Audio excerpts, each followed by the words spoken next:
As you know, I've been trying to get my RV working completely, allowing the water to run so I can take a shower and whatnot. Travis came by here to try to fix it, and he cut the line and spliced it, and thought he had it working. But I noticed the RV was continuing to get wet. It would still get wet. So what I did was I tried to dry the floor by using the heater, a space heater, and it looked like it had gotten mostly dry, but then it was still had the wet spot, and then it looked like it was increasing. So then I knew there was a new leak, and it looked like the leak was sealed. When you go to look at what he had, it was not leaking. It seemed dry. But then I dried the RV some more and didn't run the water for a couple days. And then when I turned the water on again with the pump or with the hookup, the city hookup, it was still increasing the wet spot. So what I decided to do was get a paper towel, fold it, and put it underneath the joint because I suspected that it might have been leaking here. And sure enough, it pinpointed that the leak was right here at this junction where it had connected. And it looked like it just wasn't making a good enough seal. So I went out and I bought some silicone, a little bit of silicone here, a tube of it, and then I took this thing apart and stuck the silicone on the tubing there, and then stuck it inside so that it'd make a good seal, and resealed this back up. I actually had to buy a new ring here because the one he had on there was a little bit twisted. So one of these little clamps.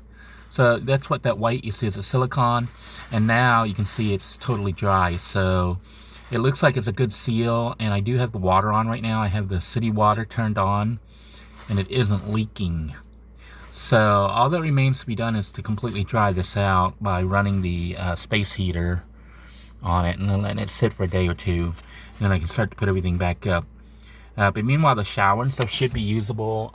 Water is hooked up and working.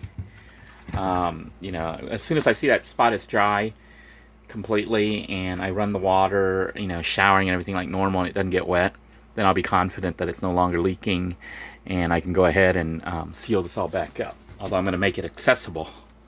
So you can see the water pump here is turned off because I'm hooked up to city water, and I actually have running water now, hot and cold. Right now the hot isn't on because you have to actually use the liquid propane to make the hot water. But I do have running water, both hot and cold, available on demand. And it's got pretty good pressure. What I did was just hook the hose up. I didn't use a regulator or anything, but I turned the water on pretty low. And I came in here just to check to see if anything blew. And it looks like one way you can tell if there's a leak in the system is when you have the water pump on, if you don't have it hooked up to city water, after every couple minutes or seconds, the pump will kick in again, which means it was losing pressure. And, when when I first fixed it, I had it hooked up to the pump so I could hear, and it wasn't losing pressure, so I knew it was a good seal. But then I put the city water on, and then I checked my my paper towel here, and I can see there's no wet spot. So knowing that, then I know I've completely sealed the what was the leak right there, the area. Now to get the hot water working, for those of you who are new to Class C RVs like me, there's Four Winds. By the sink area, the kitchen area, there's a little switch. It's got a little red button. And what happens is you hook up the city water and you let it fill up. Then you hit this switch and it turns on briefly. And I don't know if you heard that boom. That was the gas igniting. So the liquid propane in the RV is hooked up and turned on right now. You have to go outside and turn it on, where the RV panel is for the liquid propane gas. But it's been turned on, and when you you turn the switch on, the light comes on briefly, and you hear, like you're cooking, with the liquid propane.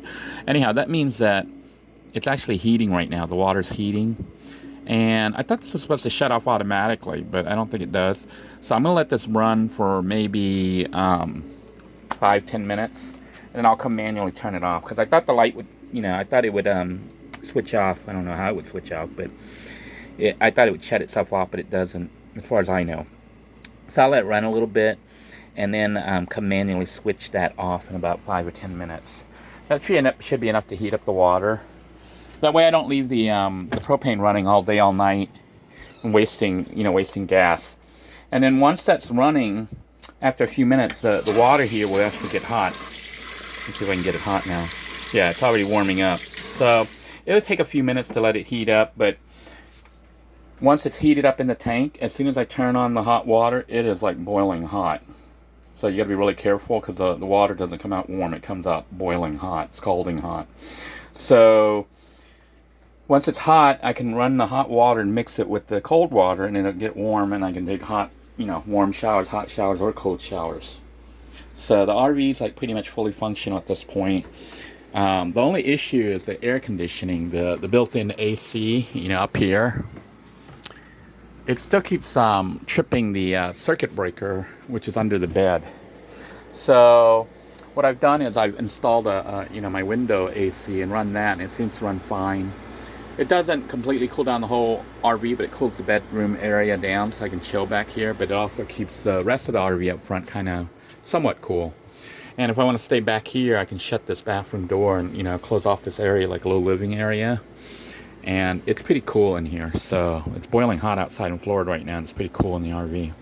So at this point, I'm going to say the RV mechanicals are, as far as systems for air conditioning and heater and stuff, is all working.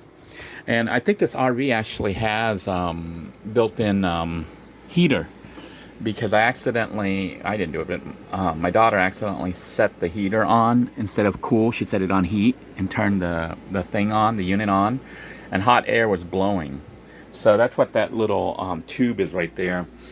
So I'm going to install a new panel here and make this hole right here, and put the panel here so it can blow hot air in the bathroom. I guess if it's cold and you want to take a bath or something, you don't want it to be cold in the bathroom.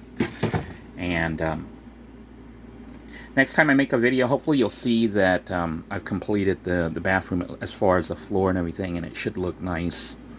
And still debating what I want to do about this whole area, but once I get it done, it should be functional as well as good enough.